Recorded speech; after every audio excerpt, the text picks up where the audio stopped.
Hello every one, welcome. ಇಂದಿನ ದಿನ beans ಪಲ್ಯ ಮಾಡೋದು ಹೇಗೆ ಅಂತ ನೋಡೋಣ. ಮೊದಲಿಗೆ ಒಂದು ಪ್ಯಾನ್ನ ಇಟ್ಟು ಎಣ್ಣೆ ಬಿಸಿ ಆದ ನಂತರ ಸಾಸಿವೆ ಕಡಲೆಬೇಳೆನ ಸೇರಿಸ್ಕೊಂಡು ಚೆನ್ನಾಗಿ ಗೋಲ್ಡನ್ ಬ್ರೌನ್ ಬರೋ ರೀತಿ ಹುರ್ಕೋಬೇಕು. ಅನಂತರ ಇದಕ್ಕೆ ಬಾಡಿಗೆ ಮೆಣಸಿನ್ಕಾಯಿ, ಕರಿಬೇವು, ಹಿಂಗು, ಈರುಳ್ಳಿ, ಹಸಿ ಮೆಣಸಿನ್ಕಾಯಿ ಮತ್ತು ಉಪ್ಪು, ಅರಿಶಿನ ಸೇರಿಸ್ಕೊಂಡು ಚೆನ್ನಾಗಿ ಫ್ರೈ ಮಾಡ್ಕೊಬೇಕು. ಇದು ಅನ್ನ, ರಸಂ, ಪಪ್ಪು ಸಾರು ಜೊತೆ ಸೈಡ್ ಡಿಶ್ ಆಗಿ ತುಂಬ ಚೆನ್ನಾಗಿರುತ್ತೆ. ಎಲ್ಲರೂ ಒಮ್ಮೆ ಟ್ರೈ ಮಾಡಿ. ಆಫ್ಟರ್ ದಟ್ ಇದಕ್ಕೆ ನಾನು ತೊಳೆದಿರ್ತಕ್ಕಂತಹ ಬೀನ್ಸ್ನ ತೊಳೆದು ಸಣ್ಣದಾಗಿ ಕಟ್ ಮಾಡಿ ಇಟ್ಕೊಂಡಿದ್ದೀನಿ. ಇದನ್ನು ಸೇರಿಸ್ಕೊಂಡು ಚೆನ್ನಾಗಿ ಹಸಿ ವಾಸನೆ ಹೋಗೋವರೆಗೂ ಹುರ್ಕೋಬೇಕು.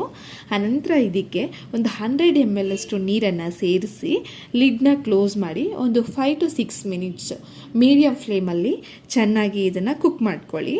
ಅದು ಬೀನ್ಸ್ ಬೆಂದ ನಂತರ ಫ್ಲೇಮ್ನ ಆಫ್ ಮಾಡಿ ಹಸಿ ಕಾಯಿ ತುರಿ and ಕೊತ್ತಂಬರಿ ಸೊಪ್ಪನ್ನ ಸೇರಿಸ್ಕೊಂಡು ಮಿಕ್ಸ್ ಮಾಡಿಕೊಂಡ್ರೆ ನಮಗೆ ರುಚಿಕರವಾದಂತಹ ಬೀನ್ಸ್ ಪಲ್ಯ ರೆಡಿ ಆಗುತ್ತೆ.